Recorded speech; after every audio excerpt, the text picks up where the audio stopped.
Assalamualaikum warahmatullahi wabarakatuh. Selamat datang di channel Karel Shibapa. Semoga kita diberi kesehatan dan kesuksesan. Jangan lupa untuk like, subscribe, aktifkan lonceng notifikasi, serta tulis komentar kalian dan tonton sampai akhir. Oke, kita mulai ceritanya.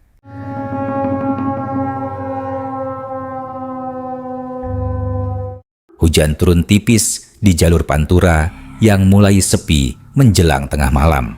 Aspal hitam memantulkan cahaya lampu truk yang melintas jarang-jarang seperti kilatan pendek di permukaan air.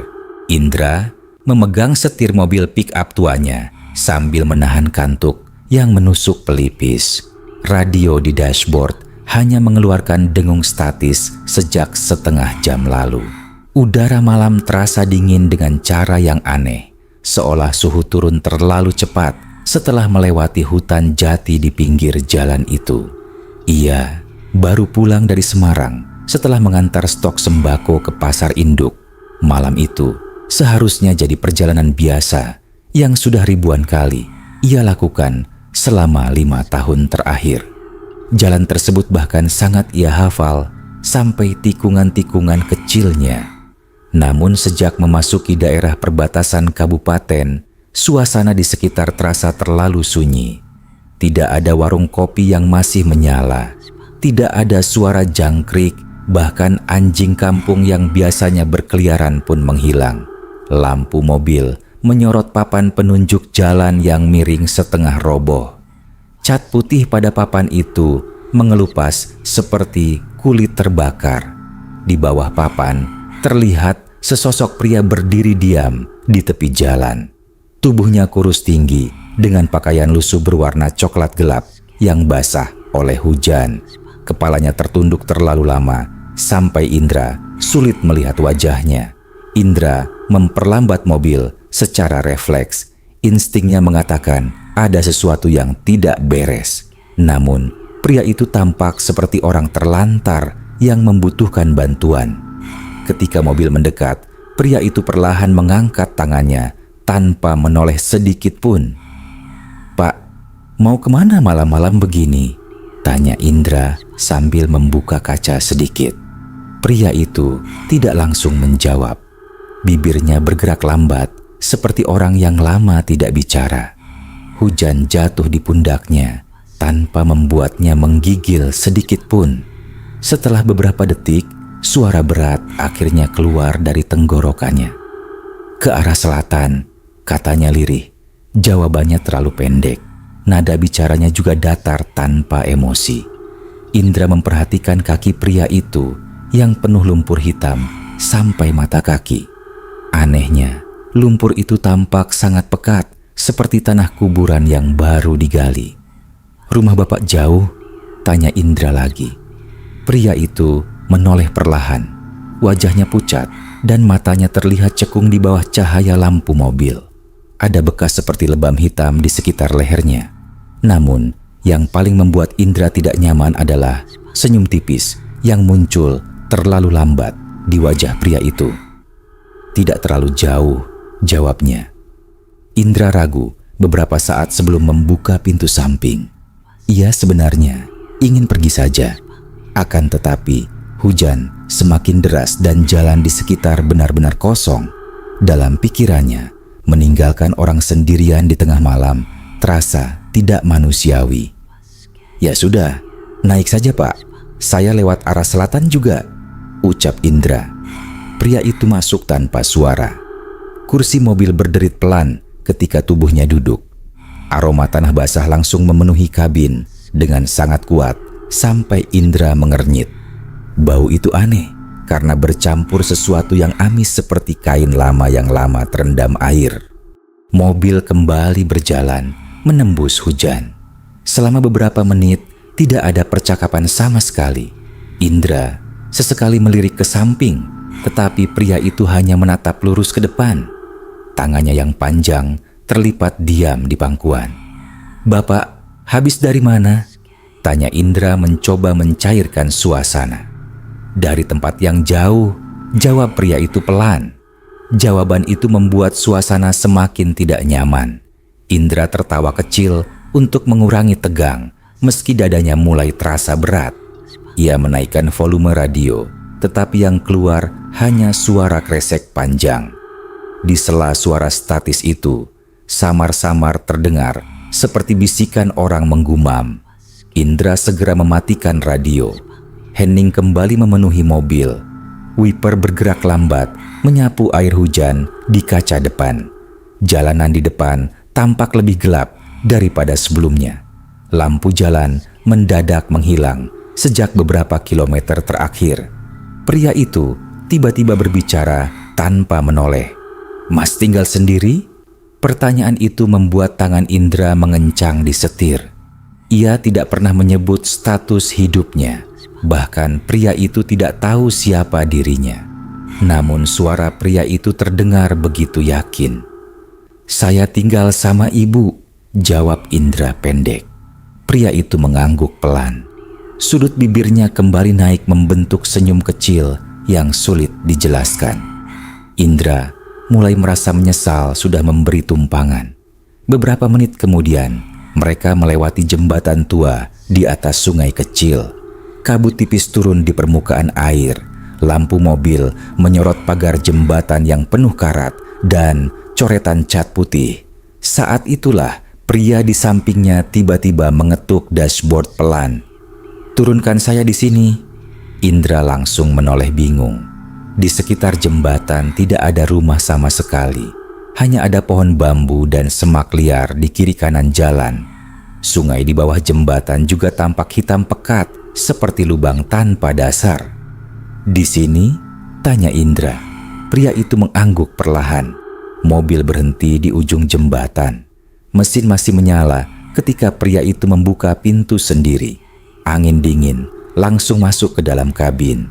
Sebelum turun, pria itu menoleh untuk pertama kalinya dengan wajah terlihat jelas di bawah cahaya dashboard. Kulit wajahnya pucat seperti mayat yang terlalu lama terkena air. Matanya tidak berkedip sama sekali. Ada garis hitam panjang dari telinga sampai leher seperti bekas jahitan kasar. "Terima kasih sudah menolong saya," katanya lirih. Indra memaksakan senyum. "Iya pak, hati-hati." Pria itu keluar dari mobil lalu berdiri diam di pinggir jembatan. Hujan turun menembus tubuh kurusnya. Indra segera menginjak gas karena rasa tidak nyaman di dadanya semakin besar. Namun, baru beberapa meter berjalan, ia sadar ada sesuatu yang aneh. Ia tidak mendengar suara pintu mobil tertutup. Indra menoleh cepat ke samping. Kursi penumpang kosong. Tidak ada siapapun di belakang mobil. Jembatan tua itu juga sudah menghilang dari kaca spion.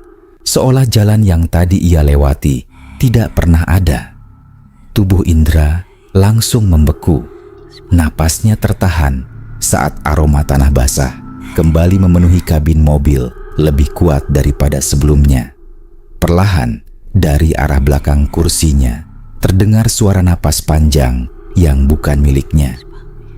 "Mas, saya belum turun." Tangan Indra langsung gemetar di atas setir ketika suara itu terdengar jelas dari belakang kepalanya. Napas dingin menyapu tengkuknya perlahan, seperti embusan mulut seseorang yang berdiri sangat dekat. Jantungnya berdetak terlalu keras sampai pandangannya mulai kabur. Mobil tua itu bergoyang kecil karena roda depan sempat keluar jalur. Hujan di luar tiba-tiba turun semakin deras, seperti menutup seluruh suara dunia. Indra tidak berani menoleh ke belakang. Seluruh tubuhnya kaku, seolah ada beban berat menekan dadanya dari segala arah. Ia hanya menatap lurus ke depan sambil mencoba mengatur napas. Namun, aroma tanah basah itu semakin menusuk hidung sampai membuat perutnya mual. "Pak, jangan bercanda," ucapnya pelan dengan suara pecah. Tidak ada jawaban. Yang terdengar hanya bunyi wiper yang bergerak lambat di kaca depan. Suara gesekan karetnya terdengar panjang dan menyeret, seperti sesuatu yang diseret di lantai basah. Indra memberanikan diri melirik kaca spion tengah secara perlahan. Pantulan kursi belakang terlihat gelap karena lampu kabin mati. Namun ada sesuatu di sana. Siluet kepala seseorang tampak samar di sudut kursi belakang. Diam, tidak bergerak sedikit pun. Indra refleks menginjak pedal gas lebih dalam sampai mesin meraung kasar. Mobil melaju cepat membelah jalan sepi. Hutan jati di kanan kiri tampak seperti dinding hitam yang memanjang tanpa ujung. Beberapa kali Indra mencoba melihat kaca spion lagi, tetapi sosok itu selalu tetap berada di sana. Tidak mendekat, tidak juga menghilang. Tangannya mulai dingin oleh keringat. Siapa sebenarnya Bapak? Bisiknya lirih. Kali ini, suara berat itu kembali terdengar dari belakang. Orang baik biasanya diberi balasan baik. Nada, suaranya tetap datar, tidak tinggi, tidak mengancam. Justru itulah yang membuat bulu kuduk Indra semakin berdiri. Ada sesuatu dalam cara pria itu berbicara yang terasa tidak manusiawi, seperti suara yang diputar terlalu lambat. Indra akhirnya melihat lampu warung bensin kecil di tepi jalan beberapa kilometer kemudian. Ia langsung membanting setir masuk ke halaman warung dengan napas terburu-buru. Lampu neon di sana berkedip lemah diterpa hujan. Seorang penjaga tua duduk sambil merokok di bawah terpal. Indra buru-buru keluar mobil. Pak, panggilnya panik. Penjaga itu menoleh bingung. Kenapa, Mas? Ada orang di mobil saya, kata Indra cepat. Penjaga itu berdiri perlahan, lalu mendekati mobil pick-up tua tersebut. Air hujan menetes dari ujung topinya. Ia membuka pintu belakang dan melihat ke dalam beberapa detik. Wajahnya langsung berubah aneh. Kosong. Indra mendekat dengan napas berat. Kursi belakang memang kosong. Tidak ada siapapun di sana. Namun, jok kainnya basah penuh lumpur hitam, seperti bekas seseorang duduk lama di situ. Penjaga warung mengusap lumpur itu dengan jari. Ekspresinya perlahan berubah tegang. Mas, tadi lewat jembatan selatan, tanyanya pelan. Indra mengangguk. Pria tua itu langsung menarik tangannya menjauh dari jok. Sudah, jangan lanjut malam ini, katanya lirih. Ucapan itu membuat tenggorokan Indra terasa kering. Memangnya kenapa, Pak? Penjaga itu diam cukup lama sebelum menatap jalan gelap di belakang mereka. Hujan masih turun tanpa suara jangkrik sedikit pun. Suasana sekitar terasa terlalu hening untuk ukuran pinggir jalan Pantura. Kadang ada yang suka minta tumpangan di sana, katanya perlahan. Orangnya tinggi kurus. Indra menelan ludah. Iya, lehernya hitam. Dada Indra langsung sesak. Iya, Pak. Penjaga itu memalingkan wajah seperti tidak ingin melanjutkan pembicaraan. Ia justru mengambil rokok baru dengan tangan sedikit gemetar. Bara api korek memantul di matanya yang mulai gelisah. Dulu ada orang gantung diri dekat jembatan itu, katanya pelan. Sudah lama sekali. Hujan mendadak terdengar lebih keras di atap seng. Indra memandangi pria tua itu tanpa berkedip. Ada rasa dingin yang perlahan merambat dari tengkuk sampai punggungnya. Bapak pernah lihat? Tanya Indra. Pria tua itu tertawa kecil, tetapi terdengar dipaksakan. Kalau cuma lihat, mungkin saya masih berani lewat sana malam-malam. Indra terdiam. Penjaga warung kemudian masuk ke dalam kios kecil dan kembali membawa segelas kopi panas. Tangannya meletakkan gelas itu pelan di meja kayu. Minum dulu, wajah Mas pucat sekali. Indra duduk sambil mencoba menenangkan diri. Uap kopi naik perlahan bercampur bau hujan dan solar. Namun sejak tadi pikirannya terus kembali pada suara di kursi belakang itu. Ia masih bisa merasakan napas dingin di tengkuknya. Katanya yang nolong dia bakal dapat rezeki, ujar penjaga warung tiba-tiba. Indra mengangkat kepala. Maksudnya? Pria tua itu tidak langsung menjawab. Matanya justru melihat ke arah mobil pickup Indra yang terparkir di bawah hujan. lampu depan mobil masih menyala redup menerangi jalan kosong di depan warung. Beberapa orang yang pernah ketemu katanya hidupnya berubah, katanya lirih, tapi tidak pernah lama. Kalimat terakhir itu membuat suasana mendadak berat. Indra ingin bertanya lebih jauh, tetapi suara ponselnya tiba-tiba berdering keras di saku celana. Nama ibunya muncul di layar. Ia segera mengangkat telepon. "Indra, kamu di mana?" Suara ibunya terdengar cemas. "Masih di jalan, Bu." Ibu dari tadi dengar suara orang jalan di depan rumah. Indra langsung diam. "Siapa?" "Ibu tidak tahu," jawab ibunya pelan. "Tapi sejak maghrib ada orang berdiri dekat pohon mangga." Tubuh Indra membeku perlahan. Orangnya tinggi kurus, bajunya cokelat. Hening panjang memenuhi telinga Indra. Di saat bersamaan, lampu warung bensin mendadak mati, sesaat lalu menyala lagi. Ketika cahaya kembali muncul, penjaga warung di depannya sudah berdiri sambil menatap sesuatu ke arah jalan raya. Wajah pria tua itu pucat. Indra perlahan menoleh. Di tengah hujan, tepat di belakang mobilnya, sosok pria kurus itu berdiri diam menghadap warung. Tubuhnya basah kuyup, kepalanya tertunduk. Namun kali ini, lehernya terlihat miring tidak wajar, seperti tulang yang patah. Dan di balik suara hujan, samar-samar terdengar bunyi tali tambang bergesekan pelan. Indra tidak mampu mengalihkan pandangannya dari sosok di belakang mobil itu. Hujan turun melewati tubuh kurusnya tanpa menciptakan bayangan yang jelas di tanah.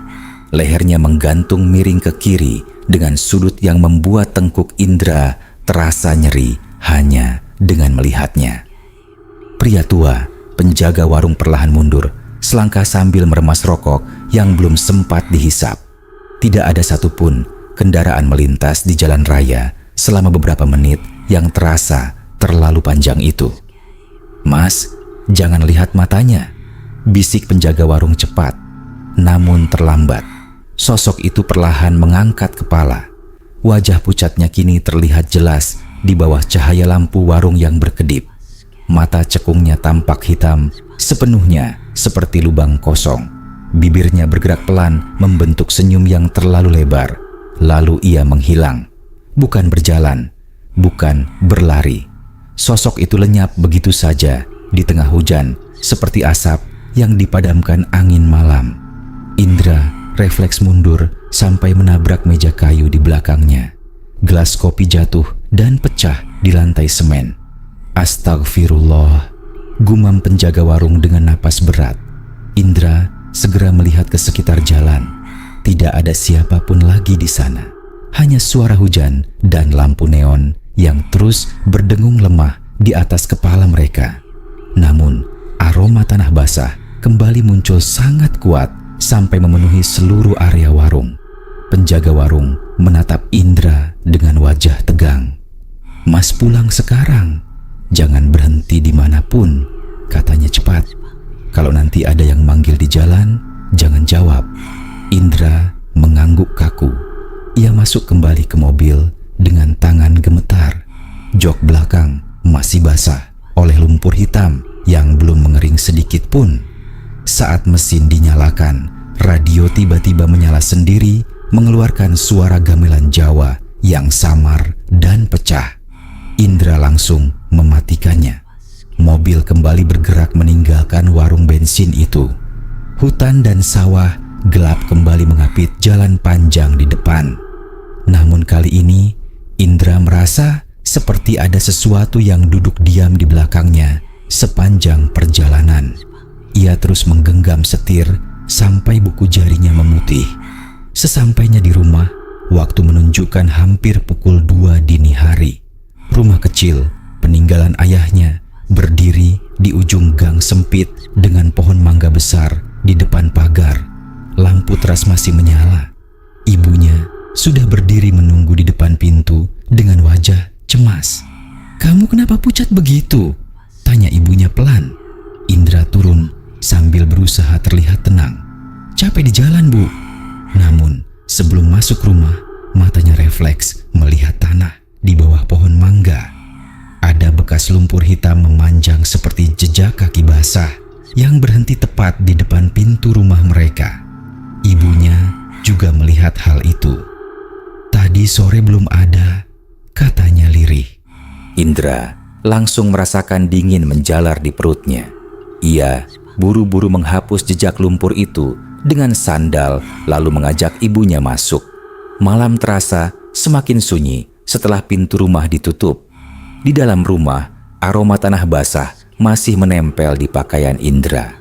Ia mandi lama untuk menghilangkan bau itu, tetapi tetap terasa samar di ujung hidungnya.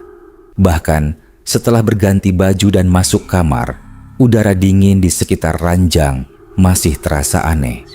Pukul 3 pagi, Indra belum bisa tidur. Matanya terus memandang langit-langit kamar yang remang-remang diterangi lampu jalan dari luar jendela. Rumah mereka biasanya dipenuhi suara serangga malam. Namun, malam itu benar-benar sunyi. Lalu terdengar suara langkah. Pelan, berat, berasal dari ruang tamu. Indra langsung menahan napas. Suara itu berjalan perlahan di lantai rumah kayu tua mereka. Satu langkah, lalu jeda panjang. Kemudian, satu langkah lagi. Seolah seseorang sedang mengelilingi rumah sambil menyeret sesuatu. "Indra," suara ibunya terdengar dari kamar sebelah. "Kamu belum tidur?" "Ibu dengar juga," bisik Indra. Tidak ada jawaban beberapa detik, lalu ibunya menjawab dengan suara gemetar. "Ada orang di dapur." Indra langsung bangkit dari ranjang. Jantungnya berdetak keras sampai telinganya berdenging. Ia mengambil sapu kayu di dekat lemari, lalu membuka pintu kamar perlahan. Rumah mereka gelap, hanya cahaya bulan redup masuk dari ventilasi ruang tamu. Udara dingin menusuk kulit lebih dalam daripada hujan di luar tadi. Langkah itu berhenti. Kini terdengar suara air menetes dari arah dapur. Indra berjalan perlahan menyusuri lorong rumah. Lantai kayu berderit pelan di bawah kakinya. Semakin dekat ke dapur, aroma tanah basah semakin kuat bercampur bau anyir seperti bangkai tikus. "Ibu jangan keluar kamar," katanya pelan. Ia sampai di depan dapur dan mematung. Pintu belakang rumah terbuka sedikit. Angin malam masuk perlahan membuat tirai dapur bergerak kecil. Di lantai dekat pintu terlihat jejak lumpur hitam yang sama seperti di mobil tadi. Bekas kaki itu mengarah masuk ke dalam rumah. Indra menggenggam sapu erat-erat. "Siapa di situ?" teriaknya. Hening. Namun beberapa detik kemudian, dari sudut dapur yang gelap terdengar suara napas panjang, berat, basah, seperti seseorang yang baru selesai menangis lama. Indra menyalakan lampu dapur.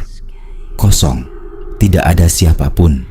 Tetapi di meja makan terdapat sesuatu yang membuat darahnya terasa berhenti mengalir.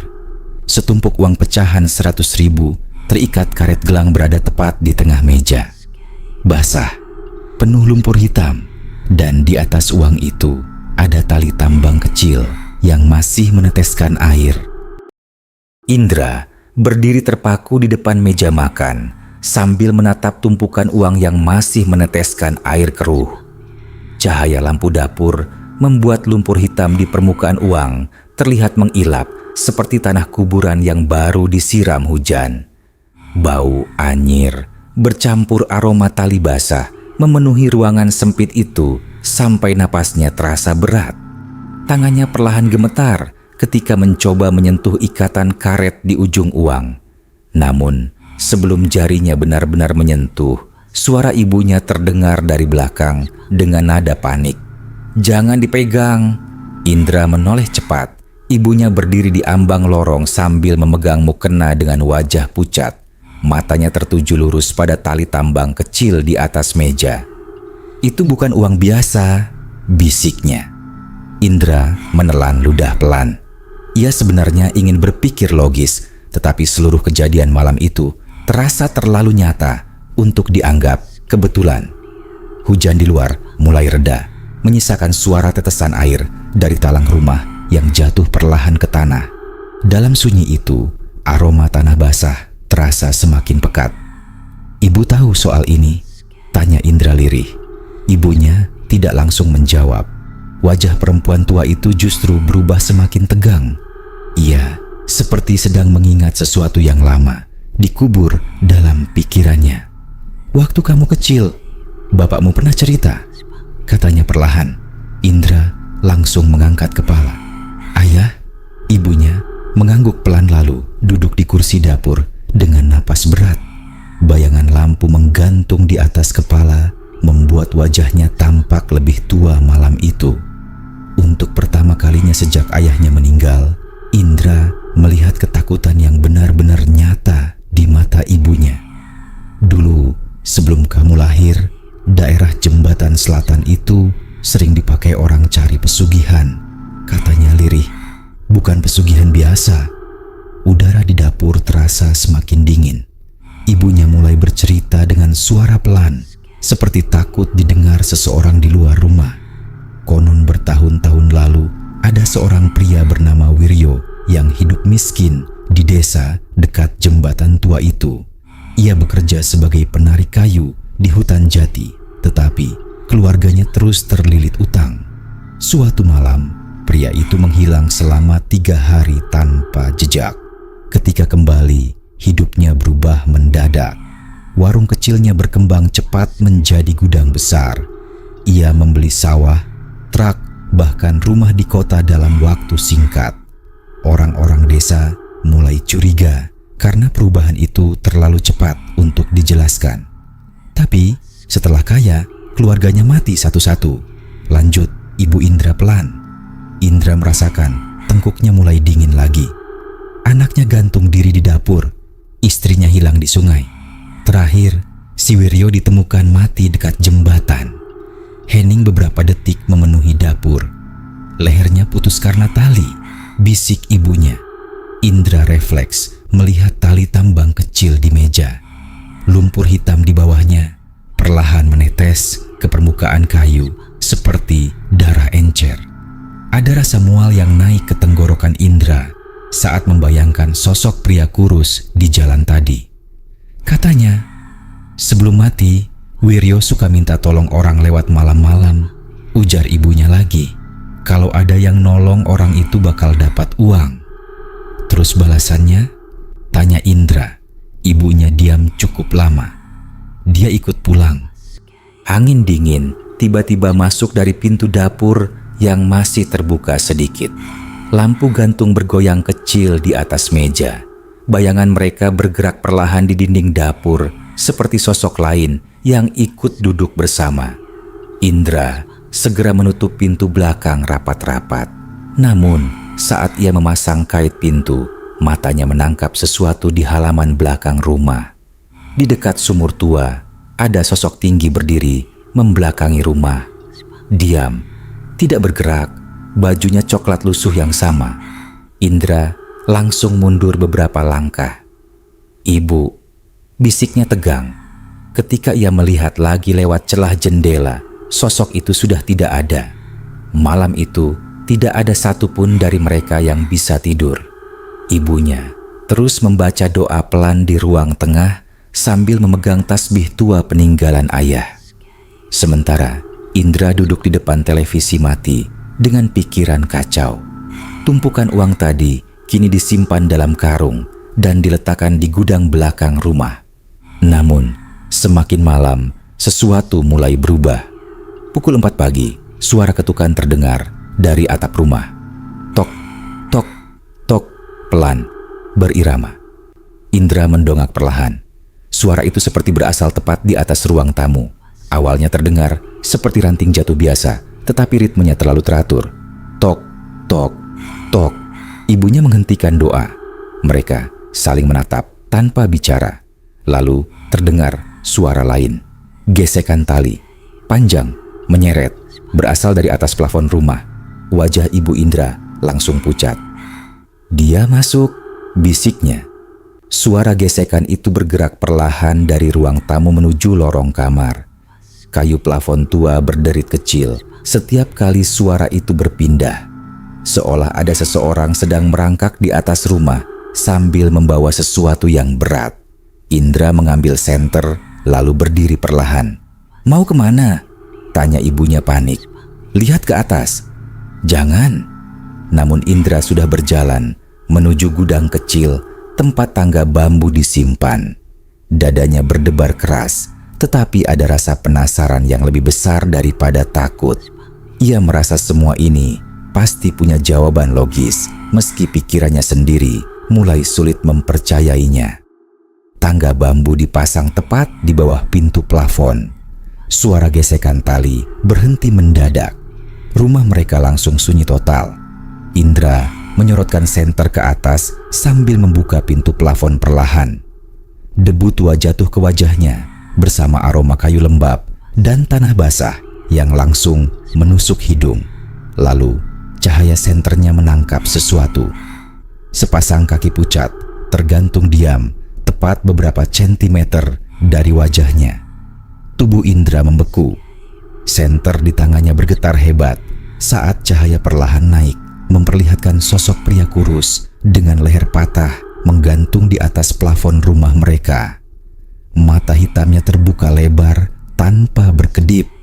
Bibir pucatnya bergerak pelan membentuk senyum tipis, dan tepat di bawah tubuh tergantung itu bertumpuk karung-karung penuh uang basah yang mengeluarkan bau busuk menyengat.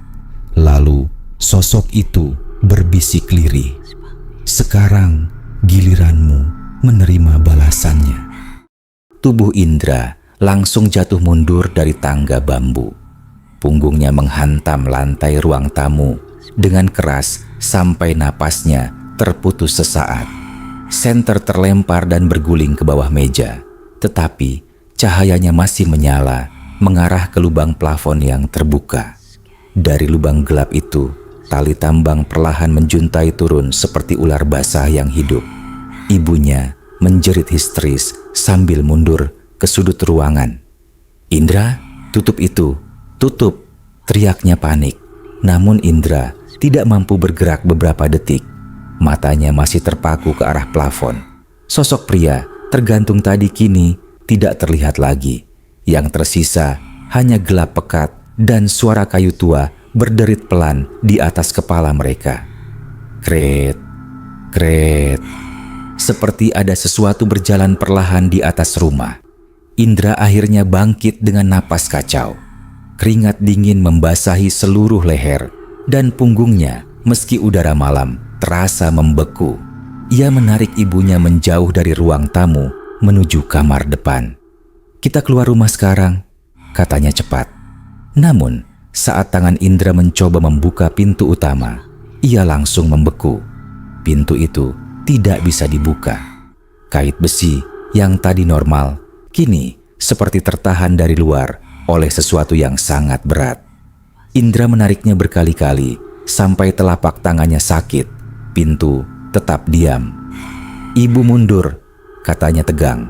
Ia mengambil kursi kayu lalu menghantam gagang pintu sekuat tenaga. Bunyi keras menggema di seluruh rumah. Tetapi bukan pintunya yang terbuka. Sebaliknya, suara ketukan muncul dari luar. Tok, tok, tok. Pelan. Seseorang berdiri tepat di depan rumah mereka. Ibunya mulai menangis pelan sambil membaca doa terbata-bata. Indra menahan napas dan mendekat ke jendela samping secara perlahan. Tirai tipis bergoyang kecil terkena angin dini hari. Di luar, sosok pria kurus itu berdiri tepat di depan teras. Kini, wajahnya terlihat jauh lebih jelas. Kulitnya pucat kehijauan dengan bercak hitam di sekitar mata. Lehernya memanjang miring ke kiri dengan luka seperti bekas tali yang membusuk. Air terus menetes dari ujung bajunya, padahal hujan sudah berhenti sejak lama. Namun, yang membuat darah Indra terasa dingin adalah senyum di wajahnya. Senyum itu semakin lebar, tidak manusiawi. "Mas," suara sosok itu terdengar lirih dari luar pintu. "Bukakan." Indra mundur cepat. Seketika, lampu rumah mati total. Gelap langsung menelan seluruh ruangan. Ibunya menjerit pendek. Indra meraba-raba mencari senter di lantai, sambil mencoba mengatur napas. Dalam gelap itu, suara tali bergesekan mulai terdengar lagi. Kali ini bukan dari plafon, melainkan dari lorong belakang rumah. Gesrek, gesrek, gesrek. Suara itu perlahan mendekat. Indra berhasil menemukan senter dan menyalakannya dengan tangan gemetar. Cahaya kecil itu menyapu ruang tamu yang kosong. Namun, di ujung lorong menuju dapur, ada bekas air hitam memanjang seperti sesuatu baru saja diseret masuk ke dalam rumah. Ibunya memegang lengan Indra erat-erat. "Jangan tinggalin ibu," bisiknya ketakutan. Indra mengangguk cepat meski kepalanya mulai terasa berat. Ada suara dengungan halus di telinganya sejak tadi. Semakin lama, suara itu berubah seperti bisikan banyak orang berbicara bersamaan. Pelan, tidak jelas, tetapi terus mendekat. Lalu suara pria itu terdengar lagi. Kali ini dari dalam rumah. "Indra." Tubuhnya langsung menegang. Suara itu berasal dari dapur. Indra menyorotkan senter ke arah lorong. Cahaya kecil bergerak perlahan melewati dinding lembab menuju pintu dapur yang terbuka setengah. Udara dingin keluar dari sana seperti embusan freezer tua. "Masuk sini," bisik suara itu. Ibunya mulai menangis semakin keras. Namun, sebelum Indra sempat bergerak, terdengar suara benda jatuh dari gudang belakang. Disusul suara berdebam berat seperti karung besar dilempar ke lantai. Bruk, bruk, bruk. Indra memberanikan diri mendekat sambil membawa senter dan sapu kayu. Setiap langkah terasa lambat karena lututnya mulai lemas. Semakin dekat ke gudang, bau tanah basah dan bangkai semakin menusuk hidung. Pintu gudang terbuka sendiri perlahan. Krit, cahaya senter masuk ke dalam ruangan sempit itu. Karung-karung uang yang tadi disimpan kini terbuka semua. Uang pecahan 100.000 berserakan memenuhi lantai seperti sampah basah. Lumpur hitam mengalir dari sela-selanya. Di tengah ruangan, berdiri sosok pria kurus itu sambil membelakangi Indra. Diam, tubuhnya terlalu tinggi sampai kepalanya hampir menyentuh plafon gudang. "Kenapa ngikutin saya?" Suara Indra pecah. Sosok itu perlahan menoleh. Kini wajahnya tidak lagi utuh. Rahang bawahnya terbuka miring sampai hampir lepas dari wajah. Bola matanya hitam seluruhnya. Dari lehernya yang patah, keluar suara retakan tulang setiap kali ia bergerak. "Kamu sudah menerima pemberiannya," katanya pelan. Lalu ia menunjuk uang berserakan di lantai. "Rezeki." Indra langsung menarik ibunya mundur. "Kami nggak mau." Sosok itu tertawa kecil. Suara tawanya seperti orang tersedak air. Semua orang bilang begitu di awal. Mendadak seluruh uang di lantai bergerak sendiri. Lembar-lembar basah itu beterbangan memenuhi gudang seperti diterbangkan angin besar. Namun, tidak ada angin sama sekali di dalam ruangan. Beberapa lembar menempel di wajah dan tubuh Indra dengan lumpur hitam yang lengket seperti darah. Ibunya menjerit histeris. Tiba-tiba, dinding gudang mulai berubah. Kayu tua di sekeliling mereka perlahan menghitam seperti terbakar. Ruangan sempit itu memanjang tidak wajar. Rak-rak gudang berubah menjadi batang pohon jati basah. Bau hutan langsung memenuhi udara. Indra membeku.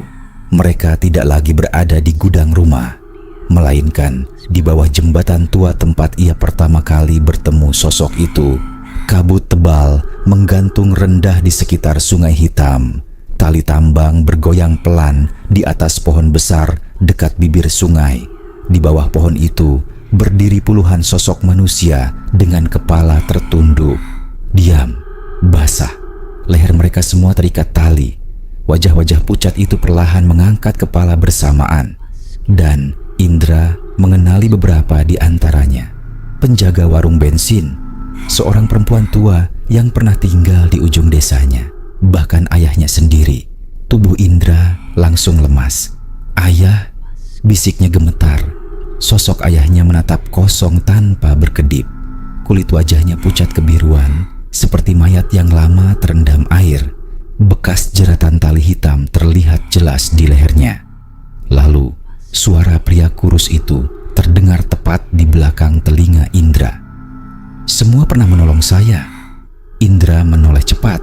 Sosok itu kini berdiri sangat dekat, terlalu dekat. Bau tanah kubur memenuhi hidungnya. "Kebaikan selalu dibayar," bisiknya sambil tersenyum lebar. Tiba-tiba, tangan dinginnya mencengkeram leher Indra kuat sekali. Dan dari atas pohon, tali tambang itu perlahan turun sendiri ke arah kepala Indra. Indra meronta sekuat tenaga ketika tali tambang itu mulai melingkar di lehernya. Serat kasar yang basah menyentuh kulitnya seperti tangan dingin yang hidup. Napasnya langsung tercekat saat cengkeraman sosok kurus di belakangnya semakin kuat.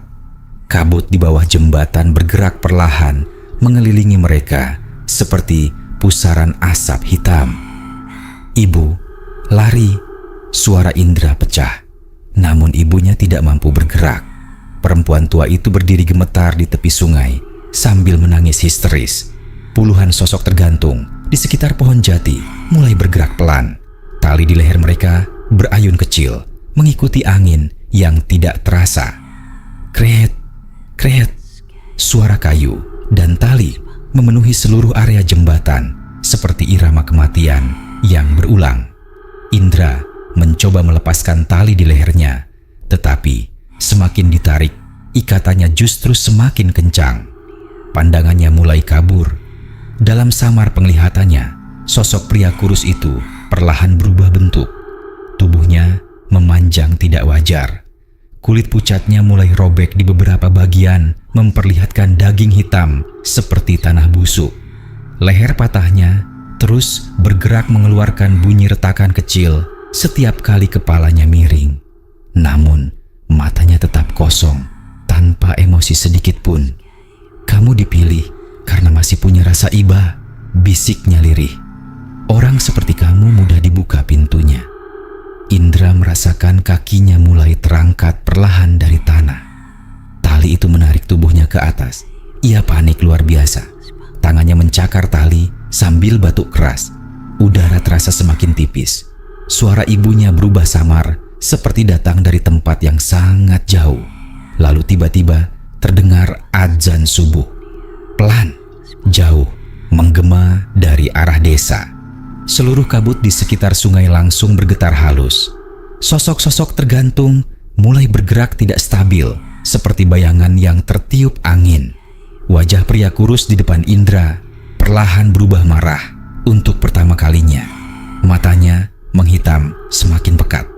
Suara retakan di lehernya terdengar cepat. "Jangan dengar itu," desisnya. Namun suara azan terus terdengar semakin jelas. Ibunya langsung tersadar dan berlari memeluk kaki Indra sambil membaca doa keras-keras. Tangannya menarik tubuh anaknya turun dengan sisa tenaga yang ia punya. Tali di leher Indra mulai bergetar keras seperti terbakar sesuatu yang tidak terlihat. Sosok pria kurus itu mundur perlahan. Kulit wajahnya mulai mengelupas. Kabut di sekitar sungai bergerak liar. Belum selesai, bisiknya marah. Tiba-tiba seluruh area jembatan berguncang hebat. Puluhan sosok tergantung mulai berjatuhan satu persatu ke sungai hitam di bawah mereka. Suara tubuh menghantam air terdengar bersamaan seperti hujan batu. Indra akhirnya berhasil melepaskan tali dari lehernya, lalu jatuh berlutut sambil batuk keras. Dan dalam satu kedipan mata, semua menghilang. Tidak ada sungai, tidak ada jembatan, tidak ada pohon penuh mayat. Indra dan ibunya kembali berada di gudang rumah mereka sendiri. Lampu rumah menyala normal. Uang-uang basah tadi juga lenyap tanpa sisa. Yang tertinggal hanya bau tanah lembab dan tali tambang kecil di lantai gudang. Indra langsung muntah di sudut ruangan sambil gemetar hebat. Lehernya terasa panas seperti habis dijerat benda sungguhan. Ketika ibunya membuka kerah bajunya, bekas lilitan hitam sudah melingkar jelas di kulit lehernya. Matahari mulai terbit beberapa jam kemudian. Cahaya pagi masuk ke rumah seperti tidak pernah terjadi apa-apa semalam. Suara ayam dan motor warga kembali terdengar normal. Namun, rumah mereka terasa berbeda. Terlalu sunyi. Indra tidak pergi bekerja hari itu. Ia hanya duduk di teras sambil menatap pohon mangga depan rumah dengan mata kosong. Ibunya terus melantunkan doa pelan sejak pagi tanpa berhenti. Sekitar pukul 9, seseorang datang ke rumah mereka. Penjaga warung bensin semalam. Namun wajah pria tua itu terlihat sangat pucat. "Ada yang harus Mas lihat," katanya pelan. Indra mengikuti pria itu kembali menuju jembatan selatan dengan perasaan tidak tenang. Matahari bersinar terang, tetapi udara di sekitar jalan tetap terasa dingin. Ketika mereka sampai di jembatan tua tersebut, beberapa warga sudah berkumpul di pinggir sungai. Polisi juga ada di sana. Indra langsung merasa dadanya sesak. Di bawah pohon besar dekat bibir sungai, seorang pria ditemukan tergantung dengan leher patah. Tubuhnya basah seperti baru keluar dari air. Wajahnya rusak dan membengkak, tetapi Indra masih mengenali siapa orang itu. Pria penjaga warung bensin di sampingnya. Indra perlahan menoleh. Pria tua yang tadi mengantarnya berdiri diam beberapa meter di belakang. Tubuhnya basah kuyup, lehernya miring ke kiri, dan matanya hitam sepenuhnya. Senyum tipis muncul di wajah pucatnya. "Sekarang Mas sudah mengerti," katanya lirih. Tubuh Indra langsung membeku. Ia menoleh cepat ke arah mayat tergantung di pohon. Lalu kembali melihat ke belakang. Kosong. Tidak ada siapapun di sana. Warga mulai berteriak ketika tali gantungan tiba-tiba putus sendiri. Mayat itu jatuh ke tanah berlumpur dengan suara berat. Polisi dan warga langsung berlari mendekat. Namun Indra justru mundur perlahan, karena tepat di bawah tubuh mayat itu tergeletak sebuah amplop coklat tebal penuh uang baru, basah. Dan di atas amplop itu tertulis namanya sendiri. "Untuk Indra, terima kasih sudah menolong saya." Demikianlah cerita horor pada video kali ini. Terima kasih sudah menonton video ini. Jangan lupa untuk komen, like, dan subscribe-nya.